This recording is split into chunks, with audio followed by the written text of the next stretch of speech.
Trade and commerce in Middle Ages. In ancient times, trading over any significant distance was an expensive and risky enterprise. This restricted commerce mainly to local markets. However, after a decline following the breakup of the Roman Empire, European commerce expanded gradually to distant countries during the Middle Ages. The growth in trade and commerce, triggered by the establishment of guilds and the improvement in monetary systems, which in turn further enhanced the trade expansion. Expansion of trade from west to east was helped along by the Crusades. It is a series of military expeditions initially carried out for recapturing Christian holy places in the Middle East from Islam.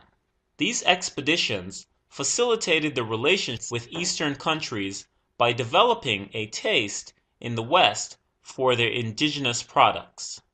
The conquest of Palestine by the Crusaders first opened all the towns and harbors of the Italian states to Western traders, and many of them were permanently able to establish themselves there with all sorts of privileges and exemptions from taxes. Besides, as the Crusaders traveled through the eastern lands to reach Jerusalem, many new products were introduced to Europe.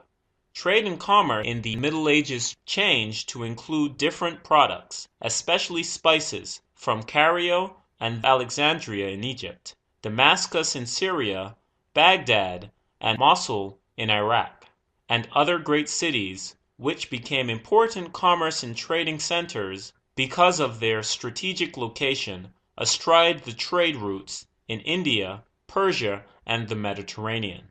The products were then carried across the Mediterranean to the Italian seaports, and then on to the major towns and cities of Europe. Other improvements to the Middle Ages trade and commerce were also made by enhancing security.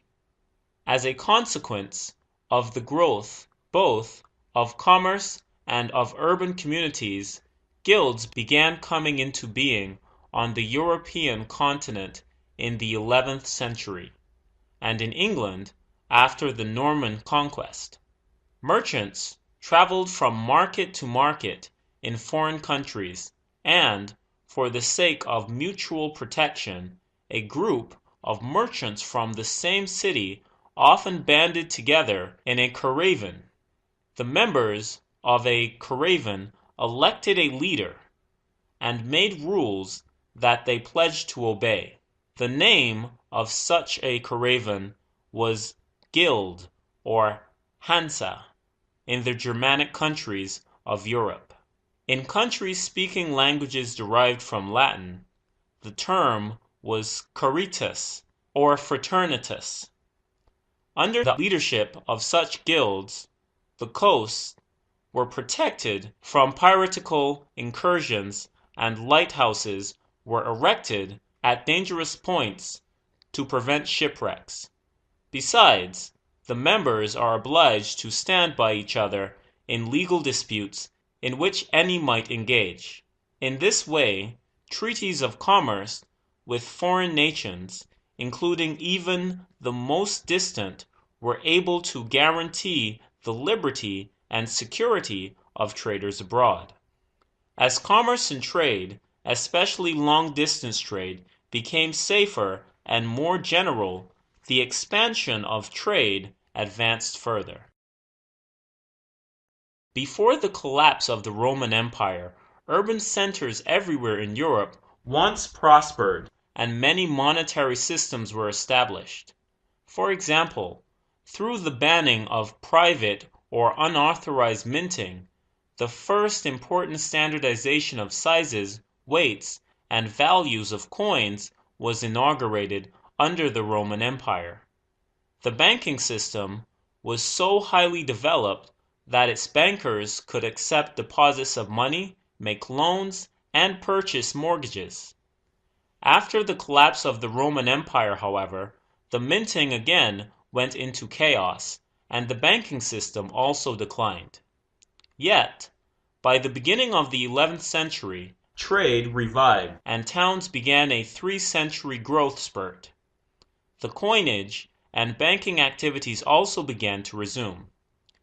In 1252, the city of Florence minted the first gold coins since Roman times, the golden florine, and with the revival of the banking in the 13th century, the money changers of the Italian states developed facilities for exchanging local and foreign currency. Soon, merchants demanded other services, such as lending money, and gradually banking services were expanded. The rise and development of the banking system not only facilitated distant trade, but also provided the merchant with more capital they need to extend their business.